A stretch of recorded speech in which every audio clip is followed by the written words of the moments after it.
We bring you the latest updates from the Pna Newsroom. The Philippine National Police has formed a special task force to investigate the death of veteran radio broadcaster Percy Lapid, while the National Bureau of Investigation, or NBI, will also probe the killing of the veteran broadcaster. The PNP said the task force created by the Las Piñas City Police will spearhead and coordinate the investigation.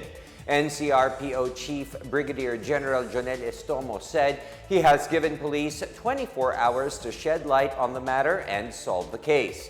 In a separate statement, the Mabasa family condemned the crime, saying it was committed not only against him, his family, and his profession, but against the country and the truth. The National Union of Journalists of the Philippines also slammed the incident and condoled with the Mabasa family. Meanwhile, the Presidential Task Force on Media Security condemned what it called the senseless killing of Lapid. The task force vowed that it will not rest until the perpetrators are brought to justice. The PTFoMS said it will presume the killing to be work-related as a matter of procedure so that it could tap into the full might of the Presidential Task Force. Percy Lapid, or Percival Mabasa in real life, was shot dead by two assailants at the gate of BF Resort Village in Las Piñas City. Lapid is the host of radio news commentary program Lapid Fire Over DWBL 1242 and the brother of former National Press Club President Roy Mabasa. Two foreigners wanted in their countries were arrested by the Bureau of Immigration agents in separate operations in Metro Manila and Central Luzon. Immigration operatives arrested a Norwegian man in Angeles City, Pampanga for sexually molesting minors in his country. The suspect is a high-profile fugitive identified as Karsten Vernick, also known as Kroka Karsten Gunnar. He was charged with multiple sex-related crimes in Norway. Likewise, authorities also apprehended a Chinese man identified as Fu Ki Hao in Malate, Manila. He is wanted for running a pyramid investment scam and was issued with arrest warrant by Shanghai's Public Security Bureau. Immigration Commissioner Norman Tansinko said both of them will be reported for being undesirable and undocumented aliens, as their passports were already revoked by the respective governments. They are currently detained at the Immigration Warden Facility at Camp Bagong Diwa in Taguig. And in sports, Filipino tennis player Francis Casey Alcantara won his third doubles title this year, setting him further on course to breaking into the world's top 300 doubles rankings.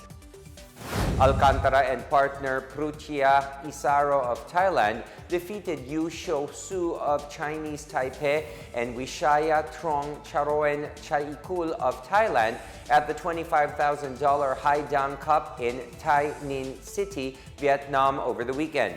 The 30-year-old netter from Cagayan de Oro City, who is currently number 319 based on the rankings of the Association of Tennis Professionals.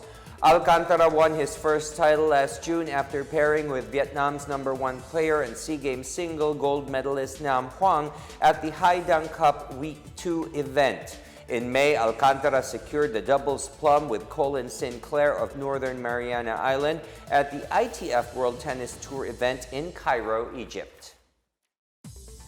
A Filipino-American beauty queen has been named as the new Miss USA. Miss Texas R. Bonnie Gabriel is a 28-year-old model and professional fashion designer. She bested 49 other candidates to represent the United States of America in the Miss Universe pageant in January next year. Gabriel, who also won Best in National Costume, said she wore her own creation inspired by the Texas state flower, blue bonnet, and her own Filipino heritage. She said the tying and the flower patterns is inspired by the wedding dress of her mother and the Filipino traditional Maria Clara collar shape. Gabriel's father is a Filipino who hails from Manila, and her mother is from Beaumont, Texas. She runs an independent fashion label called R. Bonnie Nola and sewing classes through the nonprofit organization Magpies and Peacocks in Houston. And those are the latest and the biggest stories from the Pna Newsroom. For more news content, visit our webpage or head onto the Philippine News Agency's Facebook and Twitter accounts. We are also shown on the social media pages of the Office of the Press Secretary and Radio Pilipinas RP1. Stay tuned for more news updates. I am William Theo. We tell stories that inspire change.